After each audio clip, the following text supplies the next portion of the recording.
Perkenalkan, saya Josina Uneputi SPD, Guru SD Inpres 45 Ambon, sekaligus mahasiswa PPG dalam jabatan Angkatan 4 tahun 2021. Berikut ini video pembelajaran PPL 1 yang dilaksanakan secara daring. Selamat menyaksikan. Assalamualaikum warahmatullahi wabarakatuh. Selamat pagi anak-anak. Apa kabar kalian hari ini? Baik, Bu. Baik, Bu. Ya, walaupun kita hanya belajar di rumah, tapi kita harus selalu semangat.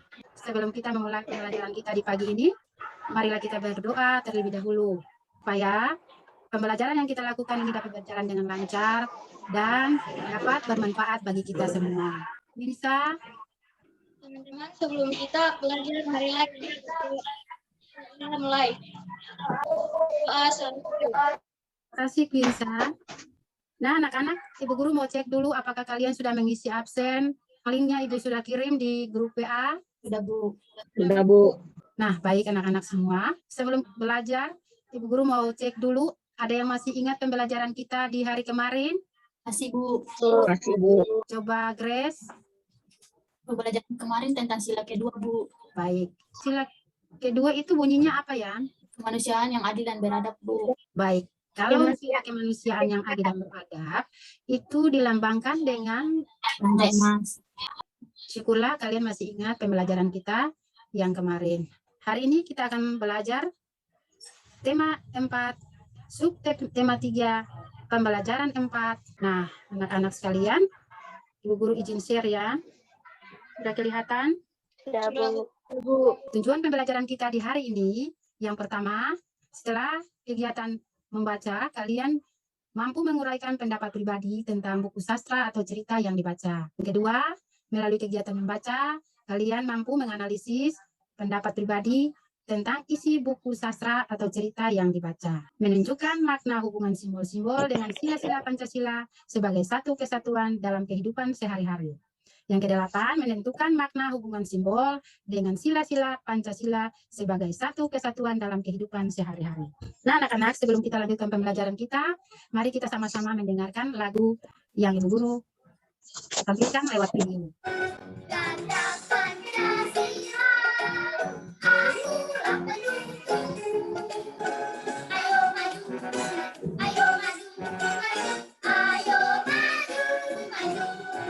Nah, anak-anak sekalian, tujuan kita melakukan lagu-lagu nasional agar supaya menambah rasa nasionalis kita terhadap bangsa Indonesia. Nah, anak-anak sekalian, apakah ada yang tahu siapa nama kepala desa kalian? Saya, Bu, Pak Abdullah. Baik. Saya, Bu. Mau tepuk tangan untuk Chris. Kepala desa tugasnya untuk Memimpin warga desanya, Bu. iya, kepala Memimpin desa itu tugasnya memimpin warga di desa. Ya, jadi ada hal-hal baik yang harus kita pelajari atau kita contohkan dari seorang kepala desa. Siapa bisa sebutkan ada hal-hal baik apa yang Bantu orang banyak, Bu. dari seorang kepala desa? Bantu orang banyak. Menolong orang. Sikap adil, sikap bijaksana harus kita teladani dari kepala desa. Nah, anak-anak sekalian, ada sebuah cerita yang akan Ibu tampilkan. Seorang kepala desa namanya Pak Tulus. Jadi, Pak Tulus ini dia bekerja atau dia sebagai pemimpin di desa Serewangi. Di desa Serewangi itu mereka mempunyai rasa persatuan dan kesatuan yang sangat tinggi. Ayo anak-anak, semua simak cerita berikut ini ya. Daniela, kamu baca judul ceritanya apa? Pentingnya budaya tegur sapa. Nah, pentingnya budaya tegur sapa. Baca paragraf yang pertama, coba Daniela baca. Senangnya tinggal di desa Selewangi. Kedekatan antara warga dimulai dengan kebiasaan saling tegur sapa. Budaya tegur sapa menjadi perekat warga. Budaya tegur sapa membangun kepedulian terhadap sesama. Terima kasih, Kwinsa dan teman-teman yang sudah boleh membaca. Nah, sekarang Ibu Guru mau tanya, siapa nama kepala desa? Tulus, Bu. Baik. Ada tokoh-tokoh dalam cerita itu siapa ya?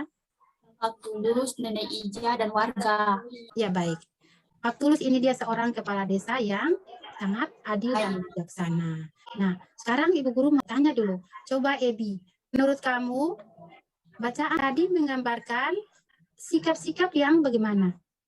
Adil dan selalu menyapa dan menghibur warga desa. Ya, sikap adil, sikap bijaksana, sikap peduli. Ya, coba Kwinsa, apa yang kamu teladani dari warga desa Serewangi tadi? Saling membantu. Saling membantu. Baik sekali, kita tepuk tangan untuk Kwinsa. Ayo, semua tepuk tangannya mana? Terima kasih Kwinsa.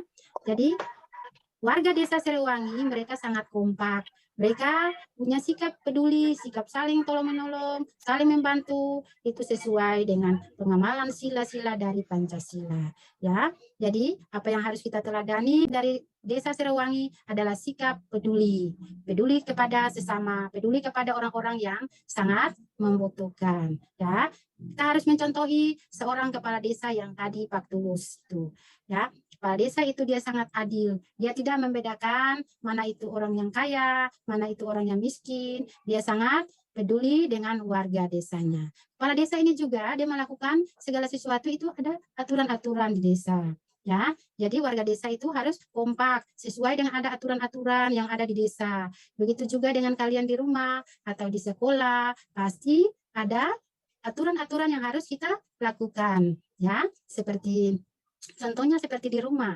Kalau misalnya di rumah ada orang tua atau mama, papa atau kakak yang menyuruh kamu untuk melakukan sesuatu, pasti kamu ikuti, ya, saling menolong di antara anggota keluarga.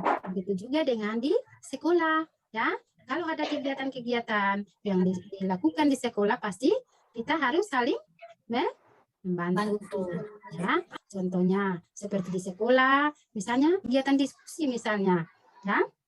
Di situ pasti ada sebelum kamu mengerjakan diskusi, tugas-tugas yang akan kamu lakukan itu pasti ada punya petunjuk-petunjuk sebelum kamu mengerjakan diskusi tersebut. Contohnya, anak-anak sebelum kalian melakukan diskusi ini, kamu baca dulu soal-soal yang ada.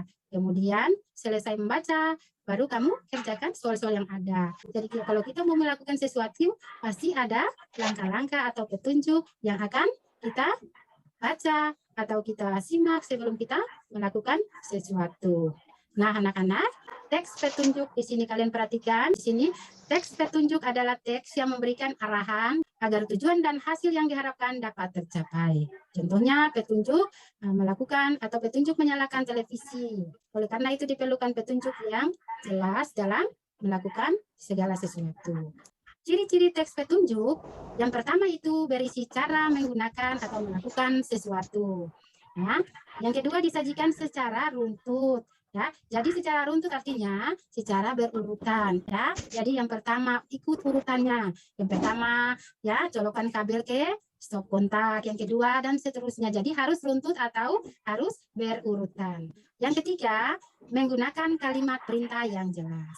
Nah, anak-anak sekalian, ada LKPD yang Ibu Guru sudah kirim linknya di grup WA, kamu sudah dibuka?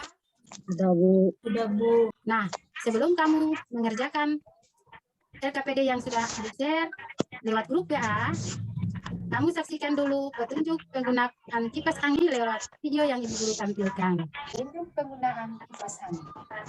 1. Colokkan steker kipas angin ke stop kontak. 5. Lepaskan steker pada stop kontak. Nah, sekarang kalian unduh LKPD yang sudah Ibu kirim linknya di grup WA, kemudian kamu kerjakan 3 menit. Mulai dari sekarang ya. Ayo.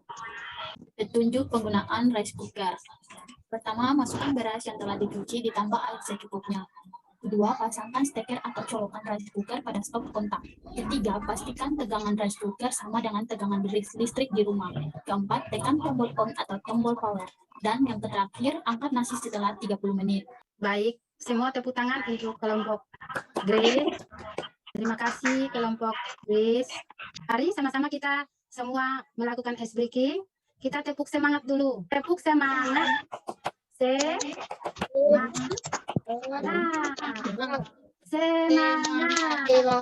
Nah, sikap-sikap daripada kelompok yang tadi adalah sikap berani. Ya, ketika ditunjuk oleh guru dengan sigap, dengan tegas, dia berani. Saya Bu, kami sudah selesai Bu. Ya, itu menandakan sikap berani. Nah, anak-anak, sikap berani itu sesuai dengan pengamalan sila keberapa anak? Ada yang tahu?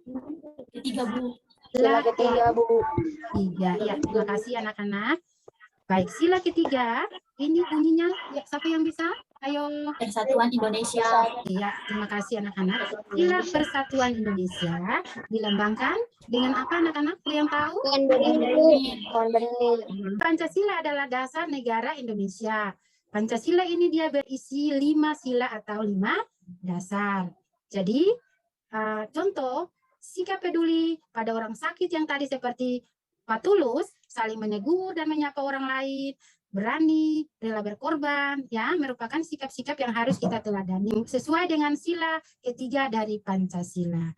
Nah, anak-anak sekalian, siapa yang bisa kasih contoh selain sikap berani, sikap peduli, ada contoh yang lain tidak? Sesuai dengan sila ketiga dari Pancasila. Coba.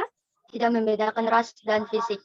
Iya, tidak membedakan ras dan fisik. Nah, jadi misalnya kulit hitam, ya, kulit putih, ya, kita tidak membedakan bahwa dia itu orang Jakarta, orang Maluku, orang Papua, ya. Kamu perhatikan di bawah kaki burung Garuda ini ada tulisan.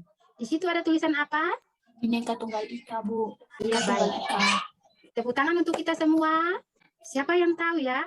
Apa arti Bhinneka Tunggal Ika? Berbeda-beda tetapi tetap satu. Berbeda-beda tapi tetap satu. Nah, 100 untuk kalian semua ya.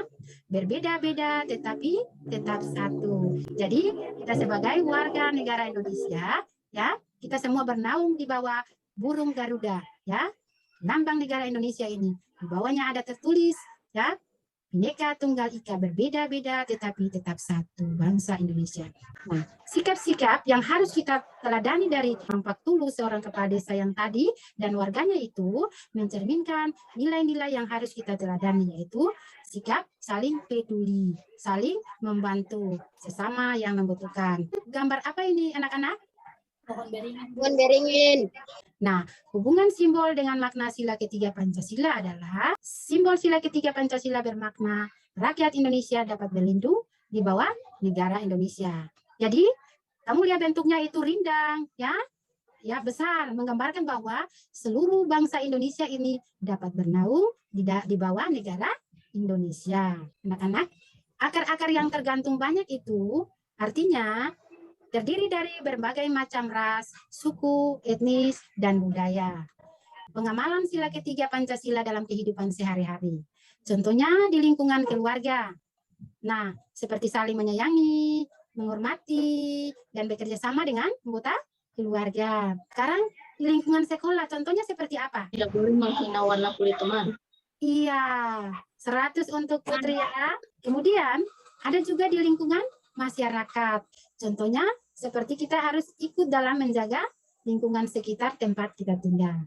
Siapa bisa kasih contoh sikap-sikap yang baik yang harus kita teladani? Bantu orang banyak, Bu. Iya, baik. Selain itu, kita juga harus membedakan sikap-sikap yang tidak baik. Contoh sikap yang tidak baik seperti apa? Menghina teman yang warna kulitnya berbeda, Bu. Tidak boleh kita teladani seperti menghina teman. Jadi sikap yang baik kita teladani dan yang tidak baik kita tidak boleh teladani. Anak-anak sekalian, sampai di sini ada yang mau bertanya? Saya, Bu, mau bertanya. Ayo silakan. Ibu Guru, kalau misalnya ada teman yang menghina warna kulit kita, apa yang harus kita lakukan, Bu? Baik, pertanyaan yang sangat bagus. Kita tidak boleh menghina teman. Nah, teman yang seperti yang tadi harus kita tegur. Kita tegur dengan cara yang baik. Karena kita harus saling menghargai satu dengan yang lain. Ada tugas yang harus kalian kerjakan dalam evaluasi. Yang lainnya Ibu sudah kirim di grup WA.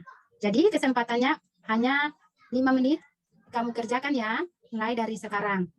Nah, siapa yang bisa jelaskan nomor 1? Menurut saya, sikap yang ditunjukkan adik itu sangat baik, Bu. Karena ia mau meminta maaf kepada kakaknya atas kesalahannya, Bu. Baik, terima kasih Grace. Coba semua berikan aplaus untuk Grace. Sampai di sini pembelajaran kita hari ini. Jangan lupa belajar di rumah ya. Tetap semangat dan rajin belajar. Jangan lupa kalian belajar tentang kegiatan ekonomi untuk pembelajaran berikutnya. Nah, sebelum kita pulang, kita berdoa dulu. Dan sebelum kita memulai pelajaran, mari kita berdoa. Doa mulai.